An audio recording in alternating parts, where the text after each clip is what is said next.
Welcome, everyone, to another episode of the Chuck Graham Show. I got bags all in my eyes. It's like 6 o'clock in the morning. I got up at like 3:25. I had to go to the Cefco and get stuff for my wife early this morning.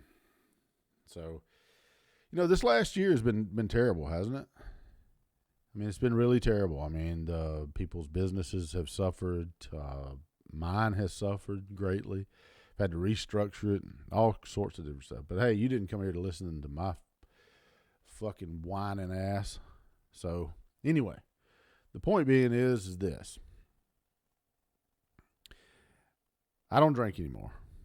And because I increased my level of alcohol consumption pretty drastically over 2020, and I just decided that, you know what, I'm done with that shit.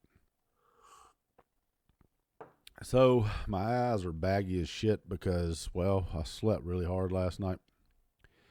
But isn't it amazing, especially during these times, right? I mean, people ask you, how are you doing? How are you doing? You got a minute? I mean, they don't really want to know how you're doing, do they? No. What they're just polite conversation is what it is. It's kind of like saying, you remember that girl I loved in high school? I'll love her forever. No, you won't. I mean, what if she showed up with as a crackhead, no teeth? You still gonna love her? No. You love the idea of her, of what you had, what you once had. Just like people don't want to know actually how you're doing, because if someone came up to you and says, "Hey, how are you doing? You got a minute?"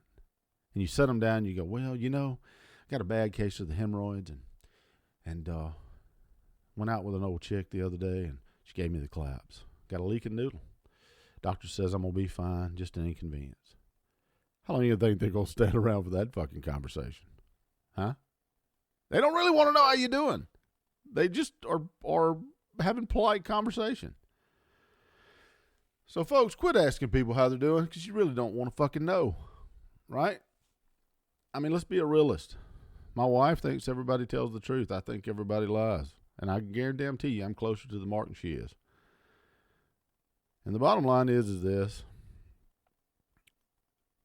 We've been through some troubled times in these past days and weeks and months and through the past year.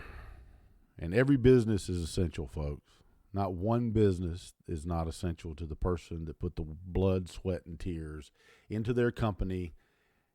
And they never should have locked down nothing because they didn't have the constitutional authority to do that. And they never should have done it because every business is essential. I can guarantee you this, if they would have said, "Hey, YouTube, you can't open up. You can't have any tech guys in your server rooms. You can't have anybody in your data systems. We're all locked down. You're not an essential business. People don't need to get on YouTube." I can guarantee you that wouldn't have flew worth a shit. So, the point being is this: every business is essential to the person that lost everything because they risk everything. People don't understand that. They don't understand what a HELOC loan is. Most everyday working person don't understand that people take out business loans against their personal property to build these companies. And when they fail, so does their personal property. That's why it's better to get investors than it is to use a bank. And food for thought, never put your money where your loans are. Because they have what's called a right of set-off. You don't pay that loan, they'll just take it. And they have the right to do that. Anyway, but people don't really want to know how you're doing. So I wish people would quit, making small talk like that. My wife said, "You're dismissive. You're just dismissive." No, I'm not. I'm a realist.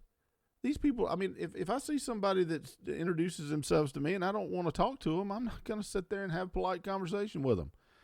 Because if I don't give two shits what they have to say, why do I want to sit there and be nice about it? Why can't I just walk off and be by myself? I'm not an asshole, but I'm just saying. I'm not going to be rude, but why would I sit there if somebody's annoying that I don't have good conversation with? Why would I sit there and listen to it?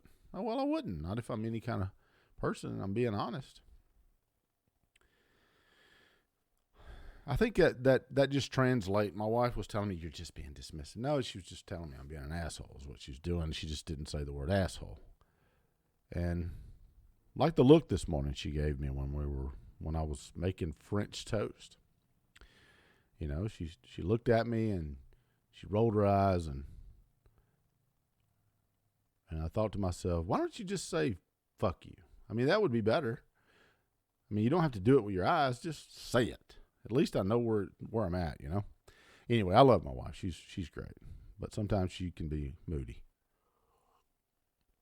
Folks, that's going to do it today for this show, but I just wanted to tell you, do people really think, do people really want to know how you do it?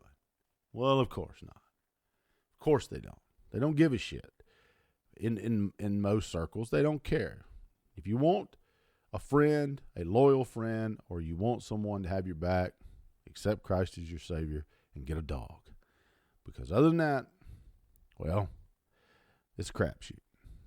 So that's my 2 cents. And if you like this channel and you like the message that I provide, then hit that subscription button and that notification bell and come back for more content, because we got to build this channel, man. I like doing it. It's a lot of fun. So anyway, I hope everybody's doing well and hope you like the show, and bye-bye.